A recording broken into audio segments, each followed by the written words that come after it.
Here's what hustle players are all about. You got three Phoenix players around Caitlin Clark, and yeah, it's Alyssa Thomas put her fist into Caitlin Clark's neck on Wednesday night and walked away without a whistle. The ball was not near Clark when it happened. Thomas collapsed onto Clark during a loose ball scramble, pushed her fist directly into Clark's neck, got up, and stepped over Clark's body on the ground. An official was standing on the baseline and watched all of it happen. Nothing was called.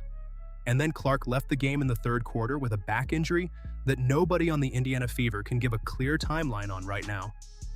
The Indiana Fever lost 111-109, and Stephanie White, who has spent this entire season taking measured, carefully worded approaches to controversy, stood at the post-game podium and went off.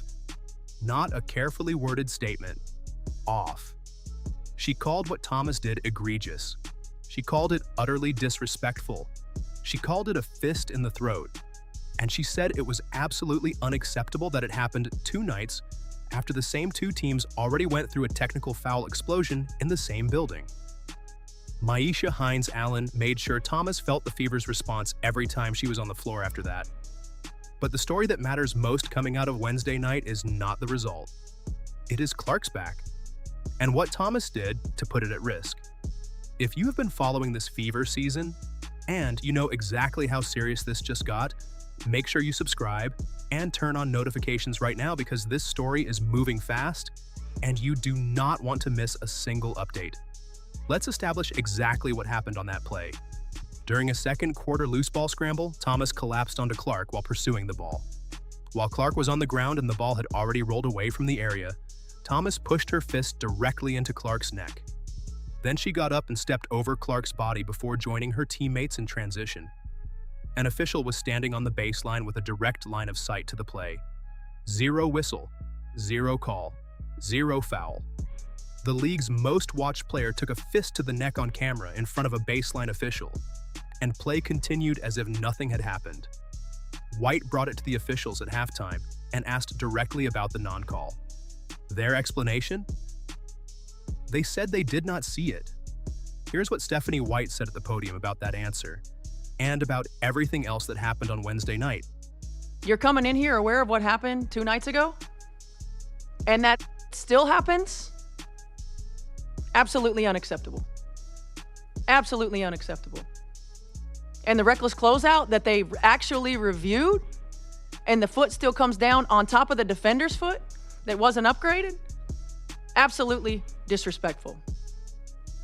We have a generational talent and a WNBA superstar who had 2 cheap shots right there that weren't called. And I just say again, absolutely unacceptable. 2 cheap shots. That is White, not a drama channel, not a fan account, the head coach of the Indiana Fever, standing at a press conference and telling the world that her franchise player absorbed 2 illegal plays that never got called in the same game. The fist to the neck was the first. The second came later when Phoenix's Valeriane Ayayi closed out on Clark's 3-point attempt and landed on her foot. A play that got reviewed and still did not get upgraded to a flagrant.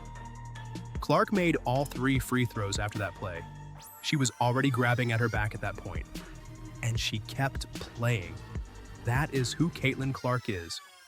She took a fist to the neck, played through a landing space foul that nobody upgraded, kept scoring, kept passing, and left the building with 19 points and 8 assists before the back injury took her out of the game entirely in the third quarter.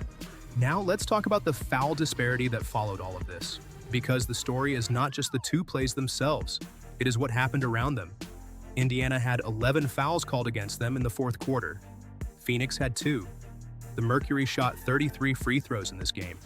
And after White personally walked to the officials at halftime and specifically flagged the fist to the neck play, the officiating environment in the second half somehow got worse for Indiana, not better. Kelsey Mitchell fouled out of the game. The Fever were fighting to close a 1-possession game without their franchise player and without their second scorer at the moments that mattered most. And that foul disparity is not a minor detail. It is the difference between a game Indiana wins in regulation and a game Indiana loses by 2. White was not going to let that go unaddressed. I mean, the fist in the throat is crazy. It's crazy. It's dangerous. the landing spot, when you went to review it, and she still comes down on top of another foot, like, I don't know. Because to me, that's like a do-over on a test. How do you screw it up again? And it's just, when you have these things continue to happen time and time again, eventually it gets frustrating. But I thought those were just more egregious. She is not called the same way everybody else is called. That is the head coach of the Indiana Fever, saying publicly what fans and analysts have been saying all season. Clark absorbs contact that would be a foul for anyone else in this league. She gets physical with opponents who know the whistle is not coming their way when they guard her. And on Wednesday night, that reality produced a situation where a fist to her neck went uncalled, a landing space foul did not get upgraded on review, and Indiana ended up with 11 fourth-quarter fouls against Phoenix's 2 in a game they lost by 2 points. Sports Illustrated published a piece after the game calling for Alyssa Thomas's suspension. Not a fine, not a warning, a suspension. Their exact words were that the play was worthy of suspension, and the league cannot let it stand unpunished. Now let's talk about what Myisha Hines-Allen brought to this game in terms of defending Clark. Because while the fist to the neck was the headline, Hines-Allen was responding to the physical environment around Clark every time she was on the floor. She confronted Thomas directly in the second half. She was in Thomas's face every time the situation called for it. The same Hines-Allen, who's plus 25 in the Chicago Sky game, changed the energy of that building.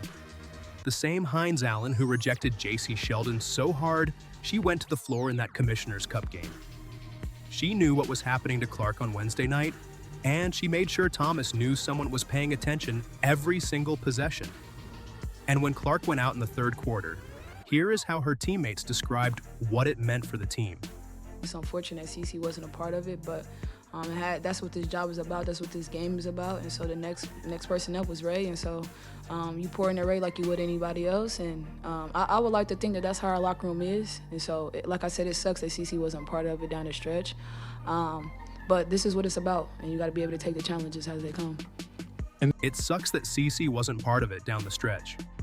That is Kelsey Mitchell, who scored 30 points on 11 of 16 shooting and 7 of 9 from 3 in this game, describing what it felt like to try to close a 2-point game without Clark. Mitchell fouled out herself in the final minutes. Raven Johnson stepped in as the primary ball handler and played through the chaos as well as she could. Indiana got the rebound they needed at the end. White confirmed they had a reset timeout they were supposed to use.